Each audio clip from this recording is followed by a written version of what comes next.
Yes, folks, well, we're well into 2023 now, and through January I've been producing a video series with a list of hopes, dreams, desires, my wish list items for 2023.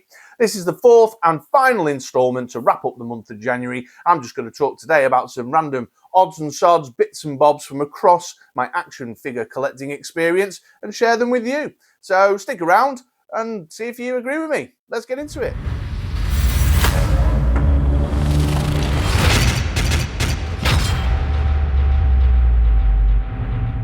Yes, welcome everybody, it's Chris here from Mod Extra Games and Collectibles. Welcome to my channel. It is an absolute pleasure to have you here with me. And as I mentioned in the intro there just now, I've been producing a wish list series through the course of January about hopes, dreams, desires and wishes for the action figure lines that I collect into 2023 and beyond.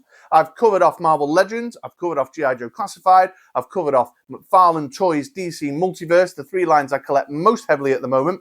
But there's a few lines and a few figures round and about that I sort of pick up a bit here or there or have a passing interest in. And so this final wish list is a bit random, really. It's just going to cover 5 kind of bits and bobs from across my action figure collecting experience. So stick around, let's get into it and let's talk about my number one. Okay, folks, then, number one, out the gate. 80s nostalgia is a big driving force behind my man-child action figure collecting activity. In fact, just all my collecting activity. I collect a lot of stuff that's driven by 80s and 90s nostalgia, the stuff I loved as I grew up. And NECA, as an action figure producer, catches my eye quite often. I like the nostalgic movie stuff that they do there. And one line in particular, I'm especially in love with, the Back to the Future line. But there is a massive omission in Back to the Future that I feel like they need to correct this year. I've been going on about it. I mention it all the time. I really want a 50s rock and roll Marty McFly figure. You know, in the blazer and the tie from the dance with a big red Epiphone and a microphone stand. I think that'd be an excellent figure. I don't understand why they've not done that. It would fly off the shelves. I'm certain of it. Just be great. There's really 50s looking retro Marty McFly figure. There's an opportunity to do a bit of reuse. They could reuse the fading hand and the photograph from the previous guitar audition version of the fig. And yeah, it'd just be awesome. Just be awesome. I really, really, really, really, really want a blazer and tied up 50s rock and roll, gone to the, what was it, the Under the Sea dance or whatever it was, Marty McFly with a big red Epiphone, please. Get on it, NECA. Come on. What are you hanging around for? You're producing about 20 bazillion million Turtles figures, and I can't get a rock and roll Marty McFly. Okay, folks, number 2 on the list, and while I'm on the subject of kind of 80s nostalgia driving a lot of my man-child action figure collecting activity, I wanted to take a moment to talk about the Indiana Jones line.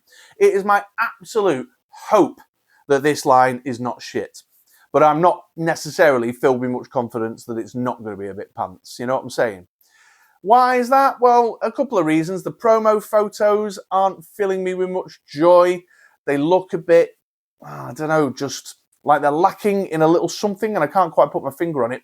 I tell you what, I know that a couple of the design team guys are from the Star Wars Black Series side of things. That's probably affecting my opinion of this situation, because I don't think anyone can deny that Star Wars Black Series is a line that's been off the boil now for a good year, if not 18 months, possibly even 2 years. And I think the figures are just lagging a little bit behind in terms of sort of general engineering, articulation, you know, like the face sculpts, the Harrison Ford face sculpts on the Indiana Jones figures.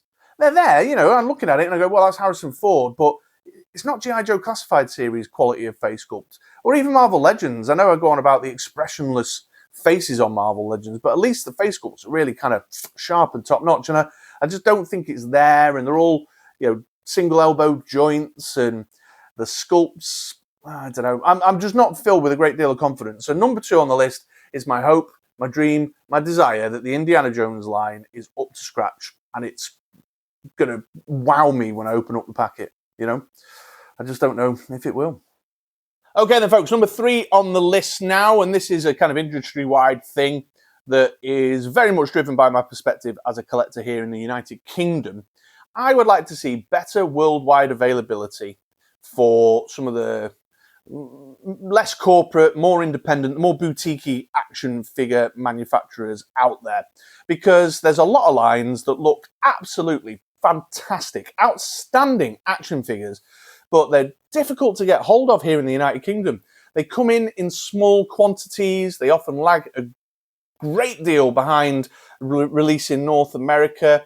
If you import them, your cost of getting hold of the figures increases exponentially by the time you've added shipping. And then if Her Majesty's Customs, or His Majesty's Customs, I should say now, catch them on the way in and they tax you for them and stuff. And it's really challenging because there's some fabulous action figure stuff going on out there. And I really want to get my hands on it, but it's just so difficult. I'm talking Valiverse, I'm talking Fresh Monkey Fiction, Lone Coconut, Fresh Monkey Fiction in particular, like with the Big Bad Studios. And I mean, I get that it's Big Bad Studios and therefore it's Big Bad Toy Store's own thing. But the Father Christmas stuff, I really had my eye on in the lead up to Christmas. But they didn't ship pre-orders out until last minute in December, and I could only get them directly from Big Bad Toy Store. So it wasn't going to make it in time for Christmas. And I was like, well, do I buy one this year for next Christmas? And I don't know, it was a whole thing. And the Operation Monster Force, which is Big Bad Toy Store exclusive, again, that's Fresh Monkey Fiction, looks outstanding. I mean, mind-blowingly good figures that have really caught my eye. And so I'm just increasing the cost. I'm paying it because I'm a mug, and also because I want these figures and to support them, even if it is from a distance. But it's hard work, man. It's hard work for worldwide collectors sometimes, especially if you're outside of North America or like Japan, Hong Kong, for example. Valiverse is another great example. They've got one independent retailer here in the UK that's their official partner. That's Toys R Us. They come into the country in very limited quantities. They're hard to get hold of if you're a bit slow on the trigger picking one up or pre-ordering one. Your secondary market prices are ridiculous on the Valiverse Action Force stuff, like far beyond what I'd be willing to pay for them. So that's it. That's priced them out of an option for me. But there are figures that I like the look of, and I think they should be coming in greater quantities, or a system needs setting up, or better agreements and arrangements made between these manufacturers and the folks over here in the United Kingdom and in Europe and, well, worldwide, basically. I mean, there's Mythic Legions and Cosmic Legions stuff that catch my eye now and again, and it's frustrating. It makes the hobby frustrating, and it's leaving money on the table because now I'm just not buying them. Full stop. They're not making anything out of me. So, and I get that there's supply chain issues and manufacturing issues, and international shipping is problematic at the minute, and exchange rates are troublesome and all that. I understand that there's challenges to these companies being able to move into that space. But come on, I'm a consumer. I want to consume. Let me consume your stuff. You know what I mean? I mean, that Operation Monster Force looks amazing. Looks brilliant. Really great line I want to get involved in, but I don't know. I'm having to pre-order a very limited quantity because I'm shipping it from the United States, and I could buy a third figure for the price of shipping that I've now ploughed into the number that I have pre-ordered, and it's just a bit annoying, So yeah, come on, small boutique independent action figure manufacturers, figure something out, strike a deal, start sharing shipping containers. I don't know, there must be something you can do. I want to get my hands on some of this great stuff that you do because I really love your work. So there you go. There's number 3. Okay, folks, number 4 on the list. We've seen some stuff going on in 2022 with regards to independent kind of adult collector retail stores. And I'm just hoping that 2023 is a good year for independent retailers. Certainly here in the United Kingdom, there's a couple of online independents that cater to my needs very, very well that I much prefer using. The communication is better. The customer service is better. The range of options with regards to like pre-ordering and such like is much more favourable to the way I like to shop.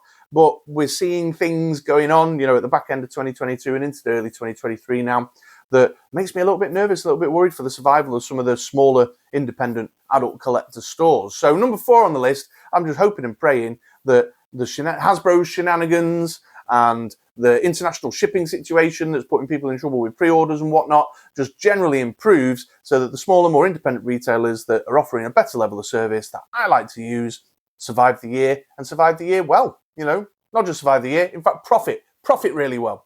So yeah, that's number 4 on the list, the survival of the independent retailer. I hope it goes okay in 2023. Okay, folks, number 5 on the list then, I'm going to circle back round to Hasbro here and talk a little bit about Star Wars Black Series. I think there needs to be a dramatic improvement in what's going on with Star Wars Black Series. Hasbro need to firmly pull their heads out of their arses and do something about what's going on with this line. I don't know what the answer is there. I suspect, I mean, this is a sentiment that is well accepted across the action figure collecting community, that Star Wars Black Series is not hitting the mark. It's been off the boil for a while. I've already mentioned it this video, so I'm not going to dwell on the feedback there, but it's pricing itself out, is producing far too many secondary and tertiary characters. The IP in general is being handled as content now anyway. You know, it's just this constant drive to churn out new content to make sure that we continue subscribing to Disney Plus. And that means they're introducing lots of random characters and then producing figures for these random characters.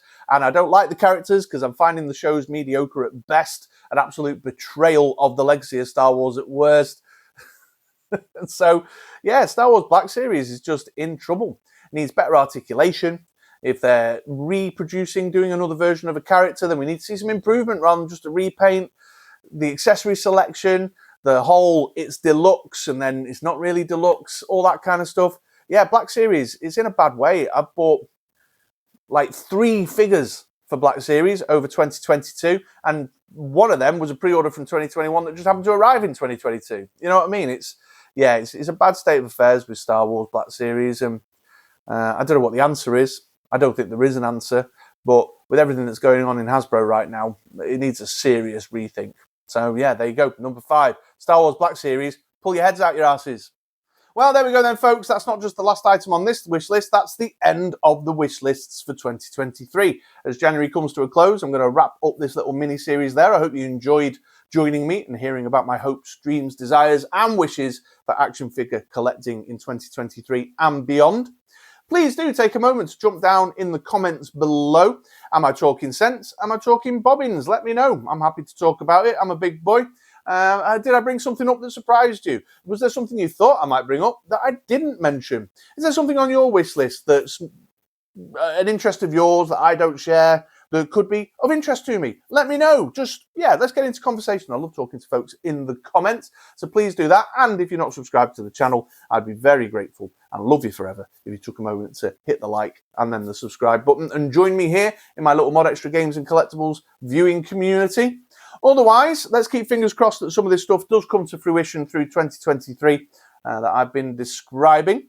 I'm still going to collect those action figures, so let's see what the wish list looked like in January 2024 and whether I'm repeating any of this stuff. But in the meantime, I hope you all have a fantastic day. It's been an absolute pleasure to have you here on my channel, and I'll see you later, folks.